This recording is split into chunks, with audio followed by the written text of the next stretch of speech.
Welcome back to Radio Row. Of course, New Orleans Convention Center Super Bowl 59, the 23rd Super Bowl for the Northwest Tank Line Super Bowl show. Looking forward to the game on Sunday between the Chiefs and the Eagles. And, of course, we're looking forward to talking to our next guest.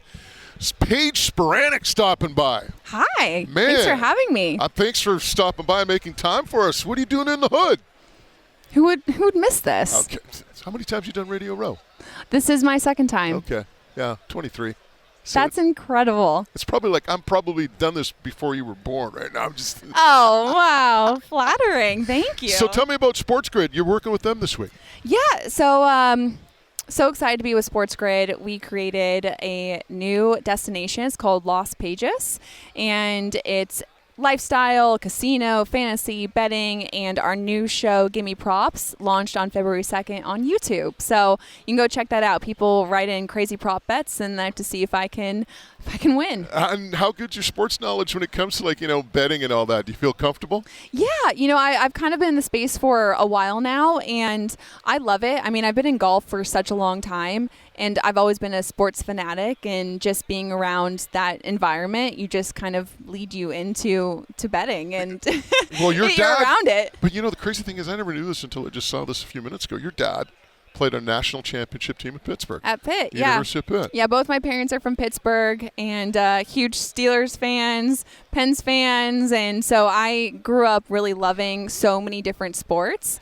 And my aunt was a professional tennis player. I did gymnastics before I switched to golf. My sister ran track. My mom was a professional ballet dancer. So we kind of have everything covered. Well, it's too bad because usually Mitch Berger's part of our team. He was a Super Bowl punter for the Steelers Super Bowl championship team. He was their punter. He would and he's a huge golfer too. He lives in Phoenix, right? So it's just like for him. They're all big golfers. Yeah. Well, I hosted a big tournament in Canada. I almost, believe it or not, I saw obviously we get 11 million social media followers. Right? I know, crazy, right?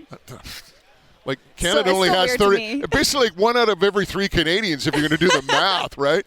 But we had this big tournament. We have a lot of NHL guys. Paul Bissonnette, you know Bissonnette? Yeah. Biz has played in it. Like Shea Weber, Ryan Johansson, all these guys. And 1 year I was do I do it? And I was like, budget was a little tight. But I almost had you coming to Kelowna. Have you ever been to BC? No, I haven't. Oh It's funny because my mom, she danced in the National Ballet of Canada, and so she talks about it. Oh, really? Yeah. So, wow. So out of Winnipeg? I think National in Toronto. Ballet. Okay, Toronto. Okay. And so she talks about it so fondly, and she's like, you need to go. You're gonna love it. And so I'm trying to at some point get there, but it's hard with the schedule to actually have fun. You know. Work is fun. No. But you know what, though? Here's the thing that you make golf fun, right? Yeah, I just feel that, in golf, it's so traditional and so conservative. It can be quite stuffy. And also just social media where people just take themselves so incredibly seriously that I've just pivoted and done the exact opposite of that. And I don't try to take myself seriously. I try to make the content as fun and easy to watch as possible because life's hard, and you see so much bad on social media that I want people to come to my channels and just have a smile on their face. I'm going to ask you something. Yeah. And you've played a lot of tournaments, a lot of golf, right? My tournament, we do a unique format that I learned from, Tom Gallardi, who I emceed his tournament. He owns the Dallas Stars in the NHL. And he had this big charity tournament, and you wouldn't play in foursomes in the tournament. You would play in eightsomes. Interesting. So your team tees off, my team tees off. Then say my team's 120 out, we go to 120 out, we hit onto the green. If your team's 140 out, you play your best ball, right? You go out, and then you guys and everybody kind of meets on the green, and then we putt out, and away we go to the next hole.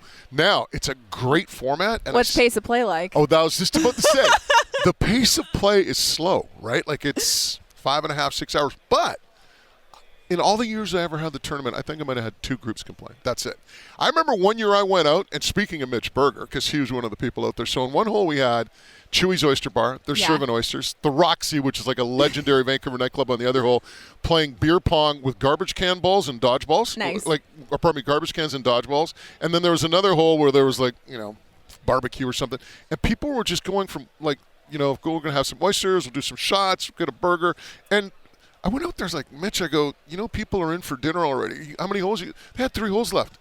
And they couldn't care less. They were having such a fun time. Their round, I think, probably about 6 hours. Mike Commodore, he used to play in the NHL. That's. I will say this. I love when people have fun on the golf course. I think that's important.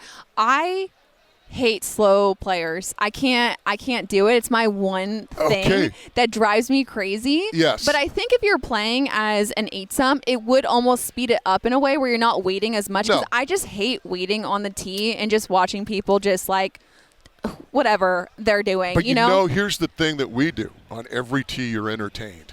So you're not just sitting there looking at people. Yeah, that makes a difference. You're having shots. You're having food.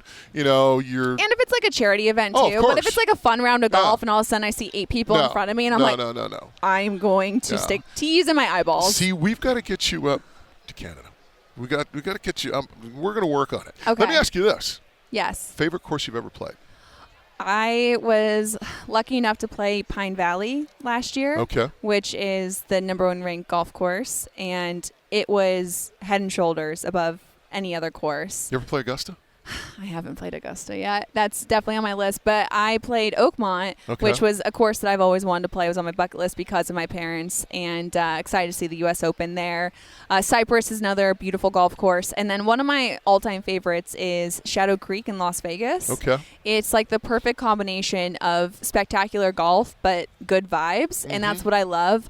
I tend to try to stay away from like the stuffiness, and sometimes the most, gorgeous golf courses and exclusive golf courses are also the ones with the most rules. And so Shadow Creek is just such a good hang, and then the golf course is so pure. The one that I enjoyed the most, TPC Sawgrass.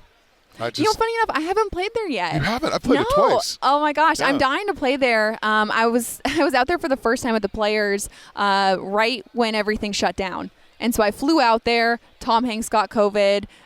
They shut the NBA down, and then the tournament was over, and then the world stopped. And so I flew there and then flew back and never even saw the golf course. Hey, before we let you go, of course, you're here representing Sports Grid, and we touched on that. We'll hit on it before we let you go. But are you surprised? Here you are, where you are 10 years ago or 15 years ago. Now you have 11 million followers. You're this big social media star. Do you ever kind of have to go, how the hell did this happen? Every day. When I started doing this 10 years ago, this wasn't a career path. This was kind of before it was a way to monetize and to be something that could be long-lasting. So I got into it out of necessity. I needed to finance my golf career, and companies were reaching out because of my platform, and I just kind of built from there. And I'm so humbled by just how many people want to watch me just live my life and to the fullest. And so I just try to be as grateful as possible, because I see so many people who do what I do, and as soon as they get a little notoriety or they get followers, their head starts to just inflate and they think that they're, doing things that are so important. And I can't believe that this is my job, and I'm so lucky to be able to do it. And the least I can do is just have as much fun as possible and try to give back with some creative, fun content. All right, one last plug for Sports Grid and what you're doing with the #1 sports betting news network again. Yes, so head over to YouTube. You can type in Las Pages, that's LAS space PAIGEAS, and you can watch some fun prop bets there. Who do you like in the game? It's funny. I'm kind of just like, I want both teams to have fun, but I'm team Taylor Swift. So, and I want to see history be made. I think that's really cool to see. Yeah. And I know some people complain about it, but it's like, play better. Well, I'll tell you what, I think a few of the NHLers, if they're listening to it, the guys are playing my tournament, I think they're going to pool up a little money, so when the tournament comes out of hiatus, they'll personally... Those hockey guys love golf. Oh, they do. Trust me, They're they good do. golfers, and too. they are very good golfers. Yeah. Paige, thanks so much for stopping by. We know you're busy, but thanks so much for making time out for us. Yeah, I'll see you in Canada. For sure. Done.